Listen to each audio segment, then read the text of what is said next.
Okay, Swaddy Krap. This is News Nightcap again. The camera is better. I got a real microphone and I got some real lighting, so we're going to be doing some news discussion on this program. I'm the master of the monologue, so no need to talk with anybody else, just you guys. Let's see what happened today. What happened? We had a censure motion. We had a censure debate, and a lot of the criticism that came from the opposition was basically detailing out how there is a lot of income inequality in this country. Now, I am one to believe that it is not the role of the government to redistribute income, right? I'm not the Elizabeth Warren or Bernie Sanders type. I believe in the idea that we all can make ourselves to be successful entrepreneurs. But that idea of the American dream is not necessarily carried over here. So a lot of the politicians here do what is called class warfare. They use the statistics that are available, and then they basically spend a lot of time discussing about how there are a lot of rich people in Thailand. The rich are getting richer, the poor are getting poorer. The top 1% is making a whole lot of money, and the bottom 99% is not making a lot of money. So you hear a lot of that verbiage inside Parliament. And none of it is new, right? You can lob the same type of attacks against any administration. And much of the income inequality that is existent in this country is kind of largely due to the structure and also the way capitalism works. It's not necessarily a fault of the Prayut administration, right? I would be the last to blame the current administration for this particular economic feature, right? Inequality is a feature within the capitalist economy. Now, be that as it may, they make very good talking points for a censure debate.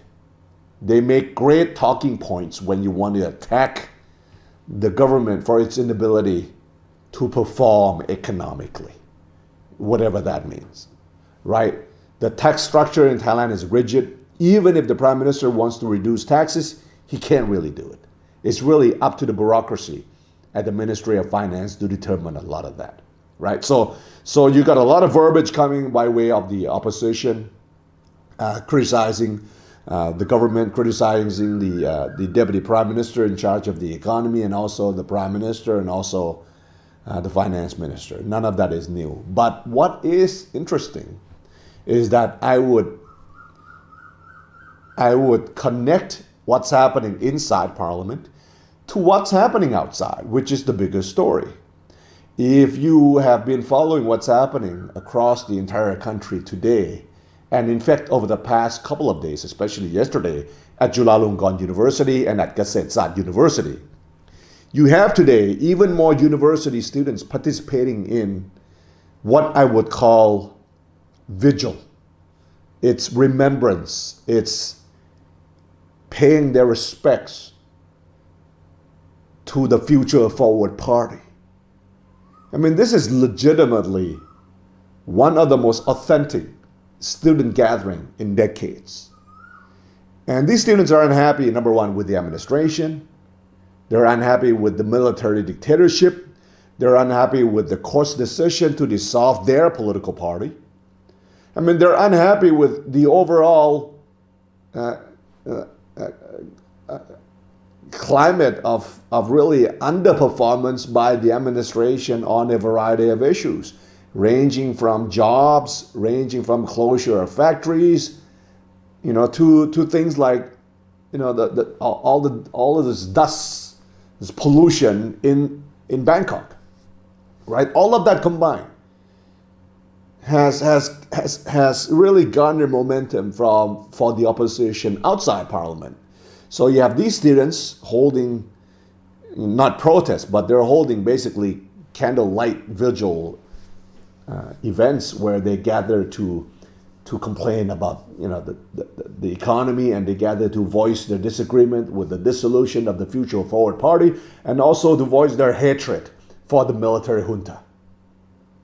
That's happening. And a lot of that has to do with the very fact that they are unhappy with income inequality that is, the order of the day, the disorder of the day in the Kingdom of Thailand. Right now, granted that income inequality is quite horrible in India, in China, in the United States as well, right? It's not a symptom that is specific to the Kingdom of Thailand. But, like I said, they make great talking points. So, what do you have? You have a bunch of people basically citing Thomas Piketty. It creates like further fuel to the fire of resentment for the administration, which is seen as being very cozy to top-notch business tycoons in Thailand. That's the theme. That's what's happening today. So you have events across the Kingdom of Thailand. You got universities up in Chiang Mai, เกษตรศาสตร์ University จุฬาลงกรณ์ University ธรรมศาสตร์ University ศิลปากรรามคำแหง มหาสารคาม ขอนแก่น everywhere อุบลราชธานี and these are not like rectors coming out to hold ceremonies. These are student body activists, right? Student body activists, and there's a tradition in Thailand that when the students come out and start to gather and assemble, they are a force to be reckoned with because they are not politically tainted. They do not go away easily. And they're going to stay around until the junta goes away. The story of the day today is basically a reaction that is going to be sustainable in the long term, hopefully, because I'm in favor of democratic transition as well. The story of the day is that you have this momentum that is here with us across the universities across Thailand. So this is happening while the censure motion is happening. And then the Prime Minister keeps getting not misquoted. He keeps saying just ridiculous things, right? Which we're supposed to be used to, but then he keeps taking it to another level.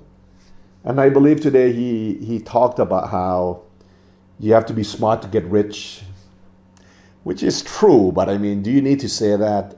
I mean, are you trying to say that poor people are not able to get rich because they lack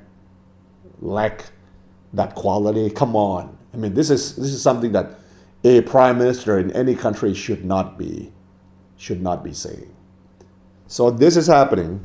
And so it's interesting, So on the political front, that's about my conclusion for today. Now, anything else happening in Thailand that is interesting? Well, I mean, you talk about the economy. Interest rate is at an all-time low, right? It is at an all-time low. There's no complaint about that anymore. But are the banks lending? I mean, they're willing to. But the current case right now in 2020 is opposite of 1997. 1997, you have a financial crisis whereby we had a lot of debt, short term. We had low international reserves. And at the same time, we have a lot of non-performing loans at major banks, state and non-state banks. So it was a financial crisis that affected businesses, especially those in the property sector. Especially banks with a lot of non-performing loans failed. And that required a bailout by the state and eventually a loan from the International Monetary Fund. So that was a crisis back then. It was a crisis for the business community, the financial community. It was a crisis for people who invested in stocks, people who had loans in banks, because interest rates went up eventually exorbitantly. That was difficult for the financial community. Basically, that was difficult for, you could say the top 10%. But the current economic crisis, and it is a crisis of a different kind. It is not a financial crisis, what we have today. It is an economic crisis, meaning that it's not a recession. The GDP growth rate is at about 2%. It's not a depression.